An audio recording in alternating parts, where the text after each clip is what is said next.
চট্টগ্রাম বিশ্ববিদ্যালয়ের এক গবেষণায় উঠে এসেছে উদ্বেগজনক তথ্য। বলা হচ্ছে, নির্বিচারে পাহাড় কাটার কারণে গত 4 দশকে চট্টগ্রামের অর্ধেকেরও বেশি পাহাড় বিলীন হয়ে গেছে। অপরিকল্পিত নগরায়ন, আবাসন প্রকল্প এবং বিভিন্ন উন্নয়ন কর্মকাণ্ডের চাপে অবশিষ্ট পাহাড়গুলোর বড় অংশও এখন মারাত্মকভাবে ক্ষতিগ্রস্ত। ভবিষ্যৎ হোক নিরাপদ, বিনিয়োগ হোক বিশ্বস্ত, আর আমার পছন্দ সল্ট বে। ওয়েলকাম টু সল্ট বে।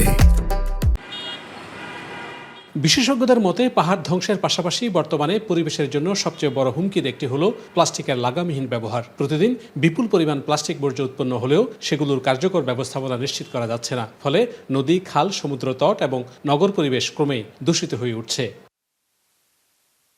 তাদের মতে, পুরনো ও অকার্যকর বর্জ্য ব্যবস্থাপনার কারণে এই দুই বড় সমস্যা থেকে উত্তরণ কঠিন হয়ে পড়েছে। এজন্য পরিবেশ বান্ধব অভ্যাস গড়ে তোলা এবং প্লাস্টিকের ব্যবহার কমিয়ে আনা জরুরি। প্লাস্টিকের ব্যবহার তো প্রচুরভাবে বেড়েছে এবং এই প্লাস্টিকের বর্জ্যের কারণে, আমাদের নাগরিক অসচেতনতার কারণে প্লাস্টিকের বর্জ্য আমরা ফেলে দিই এবং এই বর্জ্যের ফলে নালা নর্দমাগুলো ভর্তি হচ্ছে। স্যানিটারি ল্যান্ডফিল করতে হবে এবং সব বর্জ্যকে সেগ্রিগেট করে সেটাকে সোর্স থেকে সরাই ফেলতে হবে। পৃথিবীর নাগরিক হিসেবে আমি চাই আসলে কত কম ইম্প্যাক্ট রেখে পৃথিবীতে আমি নিজে পার্সোনালি বাঁচতে পারি।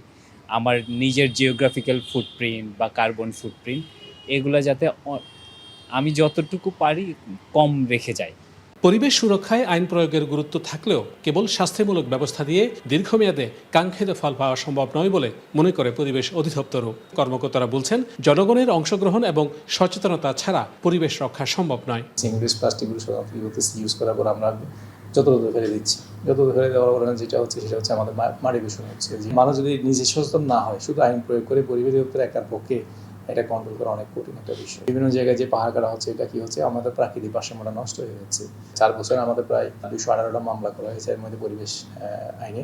পরিবেশ রক্ষায় বিভিন্ন সরকারি বেসরকারি প্রতিষ্ঠানের উদ্যোগে নিয়মিত সভা, সেমিনার ও সচেতনতামূলক কর্মসূচি আয়োজন করা হচ্ছে। সংশ্লিষ্টদের মতে, পরিবেশ রক্ষার লড়াই শুরু হতে হবে ব্যক্তি পর্যায়ে থেকে, কারণ নাগরিক সচেতনতাই পারে পাহাড়, নদী ও প্রকৃতিকে রক্ষা করে ভবিষ্যৎ প্রজন্মের জন্য একটি বাসযোগ্য পরিবেশ নিশ্চিত করতে। Shahnaz Riton, one news, Chittagong.